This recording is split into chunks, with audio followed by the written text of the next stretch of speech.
எல்லாருக்கும் வணக்கம். என் பேர் ஜீவானந்தன். நான் இப்போ கனரா பேங்க்கில் மதுரையில் வந்து ட்ரைனிங் போயிட்டுருக்கேன்.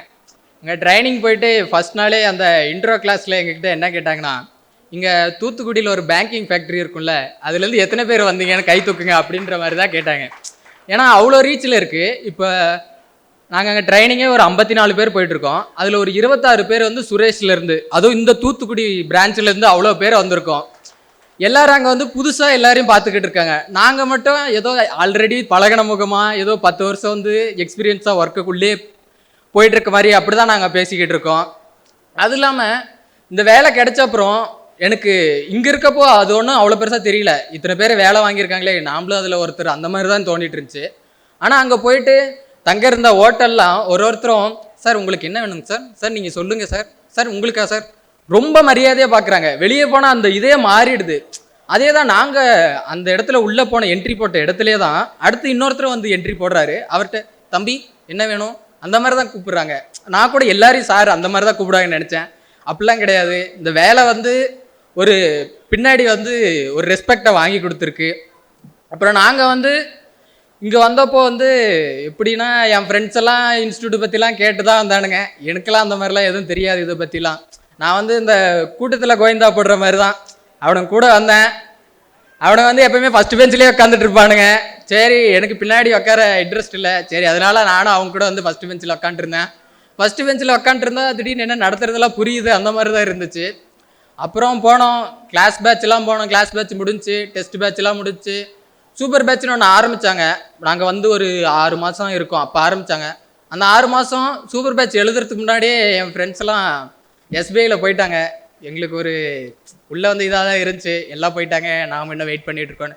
நான் வந்து ஒரு வருஷத்தில் கிளியர் பண்ணிட்டேன். ஆனால் நானே என் செட்டில் வந்து கடைசியாக போகிற மாதிரி தான் இருக்குது. இப்போ வந்து என் ஃப்ரெண்ட்ஸு, என் ஜூனியர்ஸ் எல்லாம் நிறைய கேட்டுக்கிட்டே இருப்பாங்க, சார் ஆன்லைனில் படிக்கலாமா சார், வந்து வீட்டிலேருந்தே செல்ஃப் ப்ரிப்பேர் பண்ணலாம் அப்படிலாம் நினச்சிக்கிட்டு இருக்கேன், நீங்கள் என்ன சொல்கிறீங்க அப்படி தான் கேட்பாங்க. நான் வந்து என்ன சொல்கிறேன்னா, ஒரு இன்ஸ்டியூட் ஜாயின் பண்ணி படிங்க. உங்களுக்கு எல்லாருக்குமே அந்த மகாபாரதம் கதையெல்லாம் தெரியும். அர்ஜுனன் இருப்பார், கர்ணன் இருப்பார். ஆனால் கர்ணன் தான் வந்து அர்ஜுனனோட பயங்கர ஸ்ட்ராங்காக இருப்பார். ஆனால் கடைசியில் ஜெயிக்கிறது அர்ஜுனனாக தான் இருக்கும். ஏன்னா கர்ணனுக்கு வந்து வழிகாட்ட வந்து ஒரு ஆள் கிடச்சிருக்க மாட்டாங்க. அது மாதிரி தான் நீங்கள் எவ்வளோ வேணாலும் டேலண்டடாக இருக்கலாம், ஆனால் ஒரு பேத்தை வந்து கரெக்டாக கிடைக்கலனா நீங்கள் ட்ரையல் அண்ட் எரரில் 2 வருஷம் 3 வருஷம் அந்த மாதிரி எக்ஸ்ட்ரா வேஸ்ட் பண்ணிக்கிட்டு இருக்க மாதிரி இருக்கும். நாம் வந்து எவ்வளோ நாளையும் சம்பாரிச்சிடலாம், ஆனால் நீங்கள் அந்த வேஸ்ட் பண்ண டைம் கண்டிப்பாக திரும்ப கிடைக்க முடியாது. அப்போ வந்து உங்களுக்கு இந்த டைம் வந்து உங்களுக்கு சேவ் பண்ணி கொடுக்குறாங்க. நீங்கள் வந்து செல்ஃப் ப்ரிப்பேர் பண்ணி டைமை வேஸ்ட் பண்ண வேண்டாம்.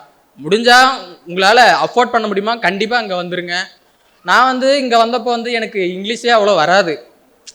நான் வந்து இங்கிலீஷ் மீடியத்தில் தான் படித்தேன். ஸ்கூலில் 10th 12th எல்லாத்துலேயும் 95+ தான்.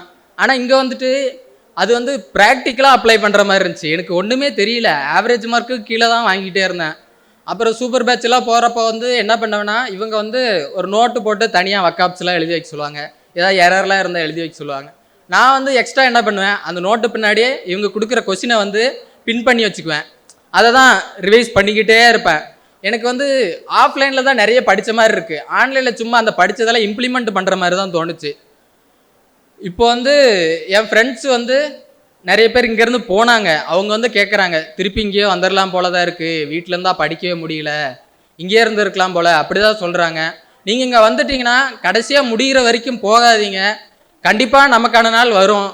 நமக்கு அந்த ரிதம் தான் கிடைக்காம இருக்கும். அது கிடைச்சா லைனாக கிளியர் பண்ணிடலாம், எல்லாம் நம்பிவாங்க.